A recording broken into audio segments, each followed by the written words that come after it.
Imagina el acto más terrible que se pueda cometer. ¿Será más aterrador que la traición de Judas a Jesús? ¿O se comparará con el orgullo, ese mismo pecado que precipitó la caída de Lucifer del cielo, fulminado como un rayo? Reflexiona sobre Adán y Eva, que desafiaron las órdenes divinas al saborear la fruta prohibida. O recuerda a Ananías y Safira, cuyas mentiras al apóstol Pedro les costaron la vida de manera abrupta. Estos pecados, de hecho, fueron severos y acarrearon consecuencias drásticas. Sumérgete en relatos bíblicos donde el pecado desencadenó acciones divinas. En los tiempos antiguos, antes del diluvio, tal como se narra en Génesis 6, versículos 5 y 6, la maldad humana alcanzó tal magnitud que afligió profundamente el corazón de Dios, al punto de lamentar haber creado al hombre. Las personas no solo pensaban en maldades, sino que vivían inmersas en un mar de iniquidad, provocando una tristeza tan profunda en el Creador que decidió aniquilar toda la vida existente. Otro momento en que la ira divina se manifestó fue durante el episodio de Coré, descrito en Números 16. Coré, audaz, desafió la autoridad de Moisés y Aarón, reclamando derechos sacerdotales que no le fueron otorgados por Dios. Él incitó a la comunidad contra los líderes elegidos por Dios, reuniéndolos frente al tabernáculo, donde la presencia gloriosa del Señor se hizo visible para todos. El pecado de Coré fue doblemente grave. Desafió a Dios con su orgullo desmedido y faltó el respeto a los ungidos del Señor, causando daño a los siervos divinos. Ahora, visualiza esta escena: la comunidad reunida, el desafío lanzado y el escenario listo para una demostración de poder celestial. Moisés recibió una advertencia divina. Un juicio inminente esperaba a Coré. Con urgencia, Moisés instruyó al pueblo a distanciarse de Coré y sus seguidores. Tal como se relata en Números 16, versículos 31 y 33, ocurrió un fenómeno impactante. El suelo, como si tuviera vida propia, se partió abruptamente, tragando a Coré, su familia y sus seguidores, junto con todos sus bienes. Fueron engullidos vivos en el abismo, desapareciendo de la comunidad de Israel. Este fue un evento sin precedentes, un testimonio del hecho de que Dios no tolera rebeliones flagrantes contra sus elegidos. El orgullo de Coré tuvo un alto precio. La tierra se abrió y se tragó a los rebeldes, un castigo por la maldad que anidaba en sus corazones. Ahora, permítanme llevarlos a dos ciudades, Sodoma y Gomorra, conocidas por su iniquidad e idolatría. Estos lugares se desviaron del plan divino para el matrimonio y la pureza sexual. En dos ocasiones, la Biblia describe la gravedad de sus pecados. En Génesis 18, versículo 20, el Señor expresa que el clamor contra Sodoma y Gomorra era tan alto y su pecado tan grave. En Génesis 13, versículo 13, se dice que el pueblo de Sodoma era extremadamente impío y pecaba grandemente contra el Señor. El mal en estas ciudades no solo era grande, sino que también causaba tristeza a Dios, culminando en un juicio devastador. En Génesis 19, versículos 24 y 25, leemos que el Señor hizo llover azufre ardiente sobre Sodoma y Gomorra, destruyendo completamente las ciudades, sus habitantes e incluso la vegetación. Por último, me gustaría abordar el pecado imperdonable, mencionado específicamente por Jesús. En Mateo 12, versículo 31, Jesús advierte que todo pecado y blasfemia pueden ser perdonados, pero la blasfemia contra el Espíritu Santo nunca será perdonada. Al sumergirnos en la definición de blasfemia, encontramos en las páginas de un diccionario que se trata de hablar de manera sacrílega sobre Dios o cosas sagradas, una conversación profana. Pero surge una pregunta intrigante: ¿por qué Jesús destacó que la blasfemia puede ser perdonada, excepto cuando está dirigida contra el Espíritu Santo? Una luz sobre este misterio se arroja en el versículo siguiente. En Mateo 12, versículo 32, Jesús explica que hablar contra el Hijo del Hombre puede ser perdonado, pero blasfemar contra el Espíritu Santo es un pecado sin perdón, tanto en la era presente como en la futura. Esto puede parecer confuso. ¿Por qué la blasfemia contra el Espíritu se considera más grave que contra el propio Hijo? Jesús aclara que la blasfemia imperdonable a la que se refiere no es simplemente pronunciar palabras maliciosas contra Dios o burlarse irrespetuosamente del Hijo. Estos actos, aunque pecaminosos, pueden ser redimidos por el arrepentimiento y el perdón divino. La blasfemia contra el Espíritu Santo trasciende un mero pensamiento o palabra maliciosa. Representa un rechazo activo del Espíritu Santo, de su mensaje y de su obra. Incluye, por ejemplo, atribuir las acciones del Espíritu Santo al diablo. Todos heredamos el pecado original de Adán y Eva, eso es indiscutible. Sin embargo, el cristiano que tiene el Espíritu Santo residiendo en sí, siente convicción del pecado y se arrepiente. Por otro lado, una persona sin el Espíritu de Dios en su ser, poco se preocupa por los pecados que comete, llegando incluso a enorgullecerse de ellos. Como cristianos, es crucial estar atentos a la manera en que vivimos, actuamos, pensamos y nos comportamos, evitando todo aquello que es abominable a los ojos de Dios. Sobre todo, debemos prevenirnos contra el pecado más grave e imperdonable, la blasfemia contra el Espíritu Santo. Hay un pecado que, según las Escrituras, no será perdonado ni en esta era ni en la futura. El Señor advierte que este pecado específico puede costarnos la vida eterna. Quien lo comete enfrenta la condenación eterna, lejos de la salvación. En un mundo donde tantas cosas compiten por nuestra atención, nada debe ser más prioritario que asegurar nuestro destino eterno en los cielos. ¿Has oído decir que la vida es un viaje? Yo creo firmemente en eso. La vida es una expedición llena de variables que influyen en cuán lejos vamos y dónde finalmente llegaremos. Esta metáfora también se aplica a nuestra vida cristiana. En 2 Timoteo, capítulo 4, versículo 7, encontramos una reflexión poderosa. He peleado la buena batalla, he terminado la carrera, he mantenido la fe. Esto nos sugiere que la vida cristiana es de hecho un viaje. Pero ¿cómo saber si estamos en el camino correcto? ¿Cómo estar seguros de que estamos siguiendo la dirección que agrada a Cristo? Esta no es una pregunta simple. Jesús nos advirtió en Mateo, capítulo 7, versículos 22 y 23, que muchos creen estar siguiendo el camino correcto, pero en realidad están gravemente equivocados. Muchos piensan que están en el camino correcto, cuando en realidad están lejos de la verdad. Entonces, ¿cómo podemos estar seguros de que estamos en el camino correcto en nuestra relación con Jesucristo? Lamentablemente, muchos no reconocen las señales que indican que están desviándose. Pero ¿cuáles son esas señales? Un indicativo claro se puede encontrar en Romanos capítulo 1, versículo 24.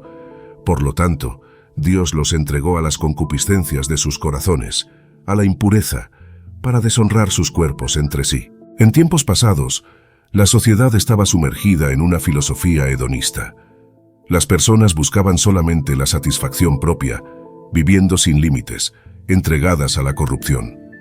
La Biblia nos cuenta que Dios permitió que siguieran los deseos desenfrenados de sus corazones, sumergiéndose en la impureza. Es una advertencia para todos nosotros. Cuando percibimos que podemos pecar sin sentir convicción, lucha, remordimiento o culpa, estamos transitando un camino que nos conduce a la condenación eterna. Cuidado de no dejarte llevar por esta senda peligrosa, pues Dios puede retirar su protección y dejar que seamos consumidos por nuestros deseos pecaminosos y vergonzosos. Proverbios 8, versículo 20, nos ofrece una orientación valiosa. Yo camino en el camino de la justicia, en los caminos de la justicia. Si tu camino se desvía de la justicia y de la palabra de Dios, estás en una ruta arriesgada. Cualquier camino que contradiga las enseñanzas de Jesucristo es el camino equivocado. Asegúrate de que el camino que recorres esté alineado con la palabra de Dios, que esté dentro de la voluntad divina. Como dice Gálatas 5, versículos 22 y 23, cualquier camino que no produzca los frutos del Espíritu en tu vida, amor, alegría, paz, paciencia, bondad, fidelidad, gentileza y autocontrol, no vale la pena seguirlo. Ten en cuenta, el camino del hombre puede llevar al desespero, pero el camino de Dios nunca termina. Conduce a un destino celestial, donde todas las lágrimas serán enjugadas de los ojos, donde no habrá más muerte, ni tristeza, ni llanto, ni dolor. El camino del hombre lleva a la destrucción, pero el camino de Dios a la vida eterna. El camino humano no trae beneficio al alma, pero el camino de Dios reserva tesoros inimaginables en el cielo. Por lo tanto, presta atención a la dirección que eliges seguir. La Biblia nos presenta la historia de dos jardines emblemáticos, el jardín del Edén y el jardín de Getsemaní. En el Edén, Adán y Eva optaron por seguir su propia voluntad, mientras que en Getsemaní, Jesús eligió someterse a la voluntad de Dios. En el primer jardín, Adán y Eva, seducidos por la mentira, cayeron en pecado y desobediencia. En contraste, en el segundo jardín, Jesús, trascendiendo sus sentimientos humanos, se entregó obedientemente al plan divino. Génesis 3, versículo 9, ilustra la búsqueda de Dios por Adán después de la caída. Entonces el Señor Dios llamó a Adán y le dijo, ¿dónde estás? Esto simboliza que en el primer jardín fue Dios quien buscó a Adán. En contraparte, en Getsemaní, conforme a Mateo 26, versículo 39, fue Jesús quien buscó a Dios. Yendo un poco más allá, cayó rostro en tierra y oró a mi Padre, si es posible que este cáliz pase de mí, no como yo quiero, sino como tú. Los eventos de estos dos jardines son dramáticamente opuestos. En el Edén, Adán se escondió de Dios. En Getsemaní, Jesús se hizo totalmente disponible para la voluntad divina. En el Edén, el diablo condujo a Adán y Eva hacia el árbol de la muerte espiritual. En Getsemaní, Jesús inició su jornada de amor, dolor y sacrificio, culminando en la cruz, pero ofreciéndonos la vida eterna. Estos dos jardines representan dos estados de vida que nos enfrentamos diariamente. Todos tenemos elecciones y controlamos cómo vivimos y actuamos. La pregunta que surge es, ¿en tu vida espiritual estás viviendo como Adán y Eva en el jardín del Edén, creyendo en las mentiras del enemigo y escondiéndote de la presencia de Dios por vergüenza del pecado? ¿O estás siguiendo el ejemplo de Jesús en Getsemaní, viviendo una vida de sacrificio y obediencia a la voluntad de Dios? La vida dedicada a Dios, donde su voluntad prevalece sobre la nuestra, puede estar llena de desafíos. Habrá momentos de tristeza y perturbación, momentos en que nos sentiremos abrumados, pero aún así, la elección por la obediencia a Dios debe ser firme. Les animo, mis amigos, a imitar a Cristo, a apartarse y buscar el rostro del Señor en oración. Estén dispuestos y obedientes. Mateo 7, versículos 21 a 23, nos advierte que no todos los que proclaman «Señor, Señor», entrarán en el reino de los cielos. Es necesario hacer la voluntad del Padre Celestial. Muchos en el día del juicio afirmarán haber profetizado, expulsado demonios y realizado obras poderosas en nombre de Jesús. Sin embargo, Él los rechazará, declarando que nunca los conoció. Esto revela una dura realidad: la presencia de hipocresía en la Iglesia. Conocer el lenguaje y las costumbres no es suficiente. Es necesario tener a Jesús verdaderamente en el corazón. La hipocresía no tiene lugar en la vida de los creyentes. Debemos vivir completamente para Dios, amándolo por sobre todo, para alcanzar la eternidad a su lado. Entonces, reflexionemos, ¿cuántos entre nosotros en la Iglesia tienen un amor genuino por Jesús? ¿Quién es verdaderamente salvo? ¿Y quién, lamentablemente, se esconde detrás de una máscara de falsedad? La Iglesia debe confrontar a los impostores y hipócritas en su medio. El juicio comienza dentro de la propia comunidad de fe. ¿Cuál será el destino de aquellos que se disfrazan, que afirman conocer y seguir a Jesús, pero actúan de manera contraria a sus enseñanzas? Mateo 6, versículos 1 y 5, nos orienta a practicar nuestra justicia lejos de las miradas ajenas y a orar con sinceridad, no como los hipócritas que buscan la admiración humana. Ellos oran en público para ser vistos, pero el verdadero creyente busca una conexión genuina e íntima con el Padre Celestial. Es verdad que aquellos que buscan reconocimiento ya han recibido su recompensa. Sin embargo, es fundamental entender que no nos corresponde a nosotros juzgar o identificar a un hipócrita. Después de todo, esta es una cuestión del corazón, y solo Dios conoce verdaderamente el corazón de cada uno. No obstante, es nuestra responsabilidad examinarnos y juzgarnos a nosotros mismos, para asegurarnos de que no nos convirtamos en los hipócritas mencionados en la Biblia. El mensaje central aquí es la autoanálisis del corazón. En el mundo de hoy, no solo enfrentamos la maldad y la tentación en cada esquina, sino también un torbellino de distracciones. Diariamente, innumerables cosas compiten por nuestra atención, y es fácil perder el enfoque en lo que realmente importa en la vida. Por eso, es vital detenerse por un momento y reflexionar. ¿Estamos viviendo verdaderamente para Jesucristo o simplemente estamos encajando a Él en nuestra vida, junto a todas las demás cosas? Hebreos 3, versículo 15 nos aconseja: Hoy, si oyen su voz, no endurezcan sus corazones como en la rebelión. ¿Y qué significa tener un corazón endurecido? Según Proverbios 28, versículo 14, tener un corazón endurecido es ignorar la reverencia debida, resultando en calamidad. Es una ceguera espiritual, una insensibilidad a la belleza y gloria de Dios. Es perseguir deseos propios en detrimento de las cosas de Dios. Afortunadamente, Dios en su misericordia ofrece transformación.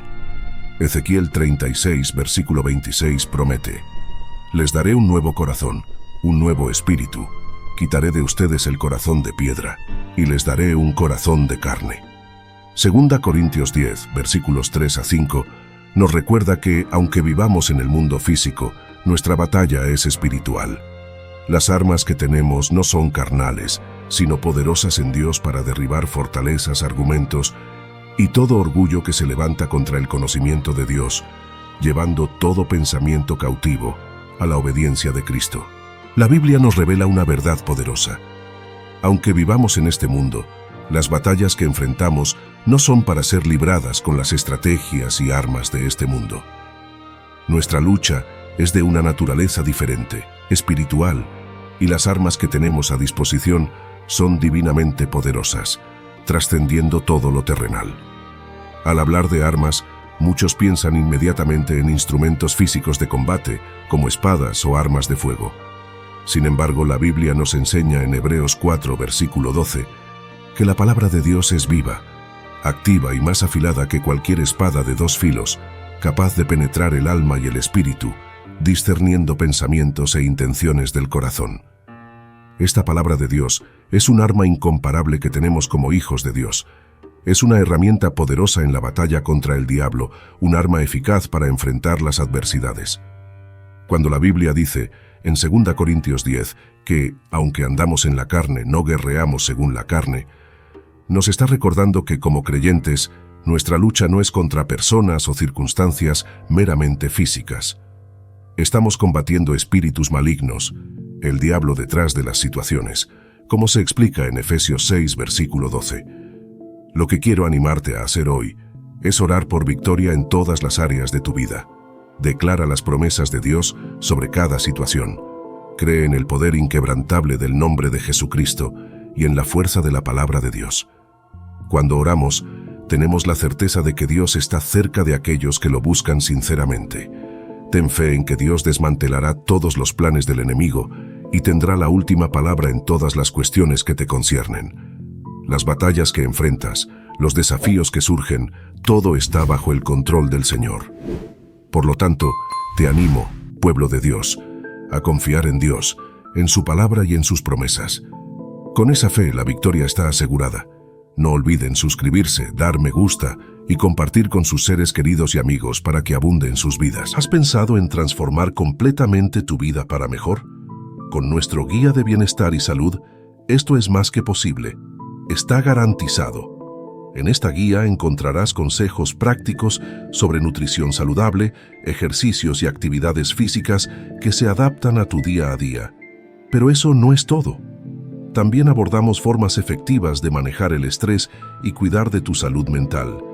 Sabemos lo crucial que son el sueño y el descanso para tu energía y vitalidad. Por eso, dedicamos un capítulo entero para ayudarte a mejorar la calidad de tu sueño. Y aún hay más. Ofrecemos estrategias a largo plazo para mantener una vida saludable y completa. Al adquirir hoy esta guía, recibirás gratis el libro Caminos Sagrados, una palabra de fe para tu vida. No pierdas la oportunidad de revolucionar tu salud y bienestar. Esta guía es una inversión en tu futuro, en tu felicidad. Para comprar, es fácil. Solo tienes que hacer clic en el enlace fijado en los comentarios de este video. Tu nuevo yo te espera.